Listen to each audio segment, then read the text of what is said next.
नौकरी मिलेगा। तो अभी चुनाव हो गया, लोग तो चुनाव का बात भूल जाता है। हमारा यहाँ केटीआर साहब बोला कि 2 लाख नौकरी देगा, भूल गया ना? अभी दिया है क्या? नहीं दिया है ना? दिया है क्या? भूल गया। तो मैं अभी केटीआर साहब को बोल रहा हूं कि 1 मई से 10 मई तक टीवी में देखते रहिए कि असम में मैं गन गन करके 1 लाख लोगों को नौकरी देने जा रहा हूं। 1 साल में 1 लाख नौकरी का वादा था, बीजेपी सरकार किया था, मोदी जी ने किया था, और ये हम लोग 100% करने जा रहा हूं। लेकिन आज केटीआर गारू साहब इतना 9 लाख 10 लाख करोड़ का रुपया का ऊपर बैठा हुआ है, लेकिन सरकार में वैकेंसी है, नौकरी खाली है, लेकिन वो किसी को नौकरी नहीं दे रहा है। इसलिए आपका लड़का बच्चा के लिए उनका चिंता नहीं है, उनका खाली उनका बच्चा के लिए चिंता है और बाकी किसी के लिए उनका चिंता नहीं है। राजा का ये काम नहीं है, राजा का कोई बाल बच्चा नहीं होता है। नरेंद्र मोदी जी देश के लिए समर्पित है, 100 करोड़ भारतवासी के लिए समर्पित है। और हमारा केसीआर साहब किसके लिए समर्पित है? अपना बेटा के लिए समर्पित है, और किसी के लिए वो समर्पित नहीं है। अरे भाई, अगर 3 लाख सरकारी कर्मचारी आपसे नाराज है, तब कौन सा सरकार चला रहा है? अब तेलंगाना प्रदेश चला रहा है कि अपना फार्म हाउस चला रहा है? वो मेरा डाउट होने लग गया है, मेरा तो चिंता होने लग रहा है। अभी जैसे सरकारी कर्मचारी लोग, हम लोग आने का समय धरना में था, अगर सरकारी कर्मचारी आपका खिलाफ में है, अगर अनएम्प्लॉयड नौजवान आपका खिलाफ में है, तब आपका सपोर्ट में कौन है? खाली पुलिस है आपका सपोर्ट में। तो पुलिस को लेके आपका राज नहीं चलेगा। पुलिस तो ऐसा चीज है, आज आपका साथ है और जो दिन बीजेपी वोट लेगा वो दिन बीजेपी का साथ हो जाएगा। वो लोग इधर से उधर रहेगा, वो लोग आपका दोस्त नहीं है। अगर आपका दोस्त है तो आपका जनता है, आपका प्रजा है, लेकिन आप जनता का साथ गद्दारी कर रहा है, आप नौजवानों का साथ गद्दारी कर रहा है, सरकारी कर्मचारी का साथ गद्दार कर रहा है, तो आपका बहुत दिन रात चलने वाला नहीं है। ओवैसी आपको बहुत दिन चला नहीं पाएगा। बाबर जैसा खत्म हो गया, ओवैसी भी खत्म हो जाएगा, वो बहुत ज्यादा दिन नहीं लगेगा। भारत में ऐसा एक अहंग था, कांग्रेस का भी अहंकार था कि बाबर और औरंगजेब को लेके हम लोग बहुत दिन चल पाएगा, लेकिन देश ने निर्णय किया कि बाबर और औरंगजेब चलेगा नहीं। केसीआर साहब, वो ओवैसी वाला चक्कर भी ज्यादा दिन चलने वाला नहीं है। भारत बाबर, औरंगजेब, निजाम और ओवैसी से मुक्त होने वाला है, और हम उसी रास्ता में चल पड़ा है और वही काम होगा। अभी भारत को कोई रोकने वाला नहीं है। जैसे आर्टिकल 370 खत्म हो गया, जैसे राम मंदिर बनना काम शुरू हो गया, यहाँ में भी निजाम का नाम और निशान मिट जाएगा, ओवैसी का नाम और निशान मिट जाएगा। वो दिन ज्यादा देर नहीं है, इसलिए भारत अभी जाग उठा है। भारत कोई शुद्ध सेकुलरिस्ट या भारत जो कम्युनल पॉलिटिक्स करता है, वो लोग उनको और मानेगा नहीं। अभी केसीआर गारू जी का जीवन में क्या है?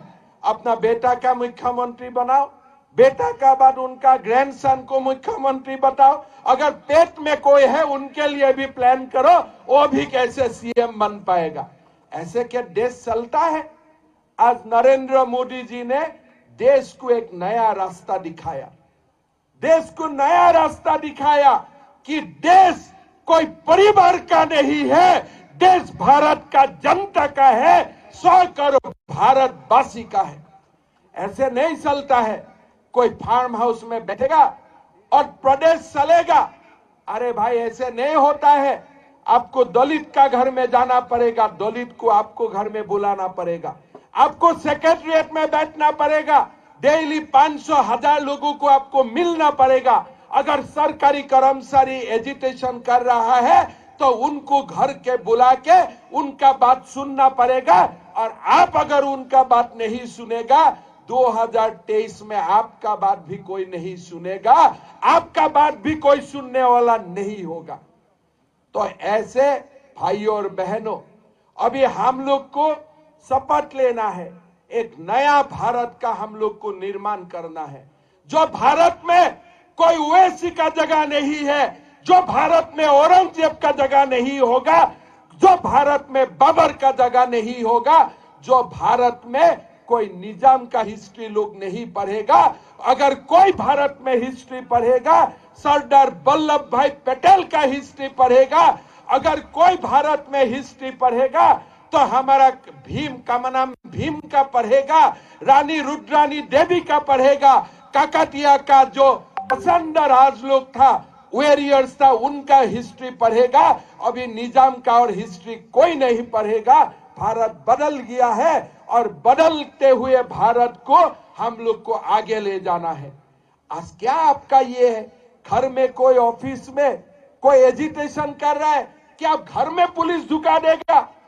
भाई साहब ऐसा मत करिए। ऐसा करेगा तो कोई दिन आपका फार्म हाउस में भी पुलिस झुक जाएगा, आपका फार्म हाउस में भी पुलिस झुक जाएगा। एक ही पुलिस है। अगर आज आपका इशारा में वो पुलिस बंडी संजय जी का ऑफिस में घुसा है, वही पुलिस 2023 में हमारा इशारा में आपका घर में भी घुस जाएगा। हम ऐसा करेगा नहीं, अलग बात है। बीजेपी ऐसा नहीं सिखाता है हमको, अलग बात है। लेकिन एक रामायण में बात है कि आप बाली के लिए जो तीर लगाएगा वो सुग्रीव के घर में भी वही आएगा। ऐसा ही बात है। आप कोई प्लॉट, कोई कंस्पिरेसी आप दूसरा के लिए करेगा, वो आपका ऊपर भी आ जाएगा। मैं तो खुद पुलिस देखा हूं। पुलिस का क्या है, एक कमिश्नर है, आज बोलो ये करो ये करेगा, कल वो बोलो वो करेगा। जो भी मुख्यमंत्री होगा 2023 में बीजेपी का मुख्यमंत्री बनने वाला है, तेलंगाना में 100% बनने वाला है। अभी 500 करोड़ से ऊपर रुपया खर्चा किया ईटाला राजेंद्र जी को हरवाने के लिए। क्या हरवा सका? हरा क्या? नहीं हरा। किस लिए? धन शक्ति से प्रजा शक्ति सबसे ऊपर है। धन शक्ति से प्रजा शक्ति ऊपर में है। अगर भारत में धन शक्ति का बल ज्यादा होता था तो अंबानी और टाटा भारत का प्रधानमंत्री होता था, साई वाला नरेंद्र मोदी जी भारत का प्रधानमंत्री नहीं होता था। अभी एक व्यक्ति को इलेक्शन हरवाने के लिए आपने 500 करोड़ पैसा खर्चा किया। कहां से वो पैसा मिला आपको? क्यों इतना पैसा आपने खर्चा किया? क्या यह पैसा आपका है?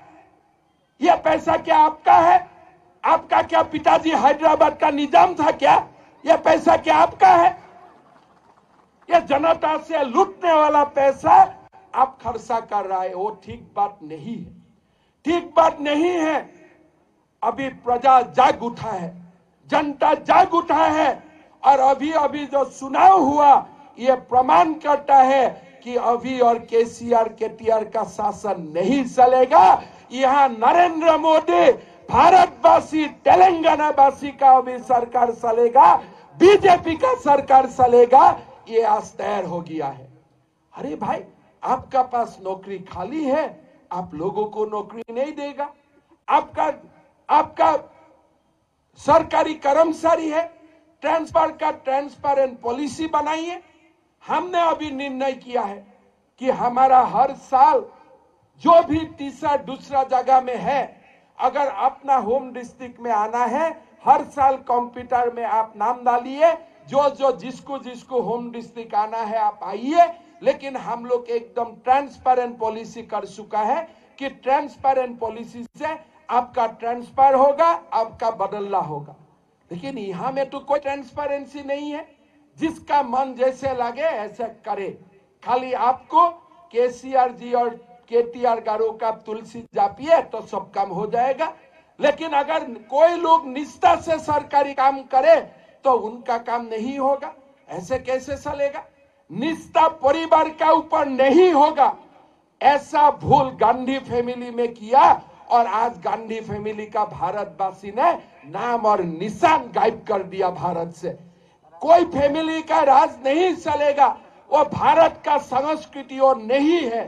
भारत में परिवार शक्ति से लोक शक्ति ज्यादा मजबूत है और हमेशा भारतवासी ये प्रमाण किया है और आगे में वही होने जा रहा है। भाई और बहनों, सवेरा होने का पहले अंधारा आते हैं। कल हुआ है, बंडी संजय जी का गिरफ्तारी हुआ है, सुभादी का गिरफ्तारी हुआ है। इमरजेंसी का समय में आडवाणी जी, वाजपेयी जी का गिरफ्तारी हुआ था। नरेंद्र मोदी जी, अमित शाह जी को भी झेलना पड़ा था। किसलिए? बीजेपी विश्वास करता है सवेरा होने का पहले अंधेरा होता है, लेकिन हर अंधेरे का बाद सवेरा होता है। ये जगत का नियम है। अभी बंडी संजय जी का साथ आपने जो किया, उससे मेरा विश्वास हो गया कि आप अभी फ्रस्ट्रेटेड है। आप इटाला जी का साथ आप जब निर्वाचन से हार गया, उसका बाद आप फ्रस्ट्रेटेड हो गया, आप पागल जैसा हो गया है। आप कुछ भी अभी कर सकता है, लेकिन ये भी मन में रखिए, आप कुछ भी मत कीजिए। किसलिए? बीजेपी शासन में आने वाला है, तो बीजेपी एक एक हिसाब ले लेगा।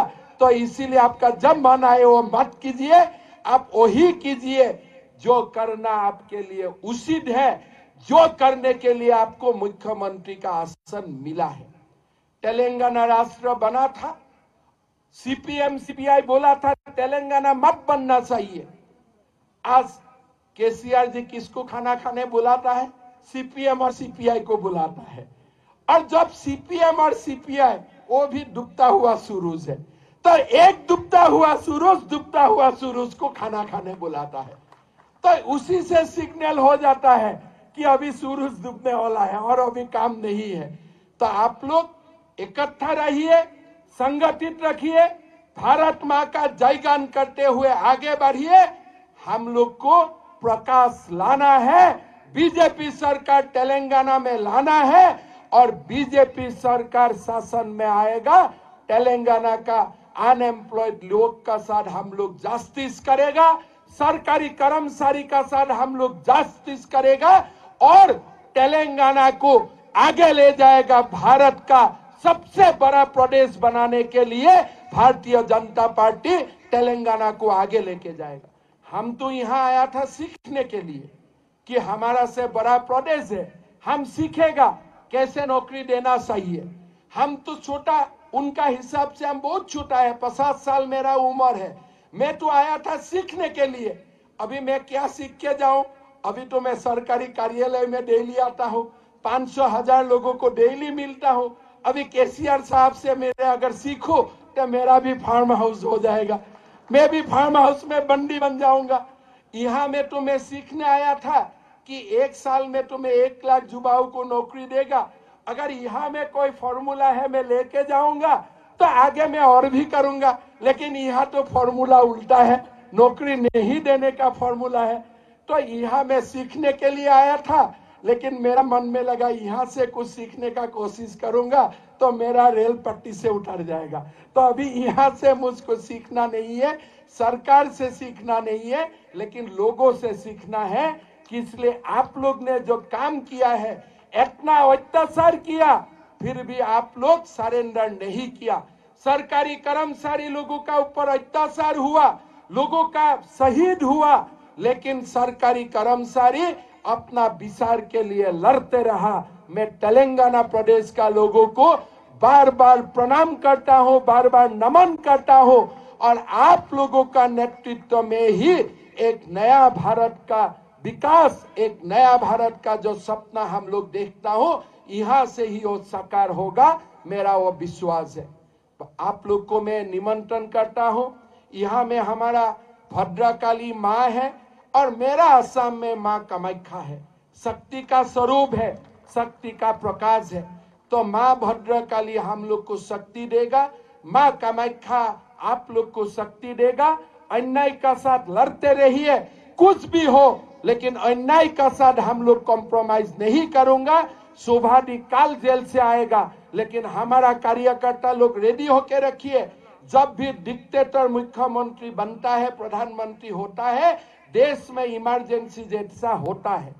कष्ट होगा, आप लोग को परिश्रम करना पड़ेगा, लेकिन कष्ट और परिश्रम का फल हमेशा मीठा होता है। और वो कष्ट और जो हमारा ऊपर जो वो लोग हमला करेगा, इसी से ही एक नया तेलंगाना बनेगा। इसलिए आप लोग को डरना नहीं है, आप लोग को संग्राम करना है, आप लोग को अपना काम और मकसद में डट के खड़ा रहना है।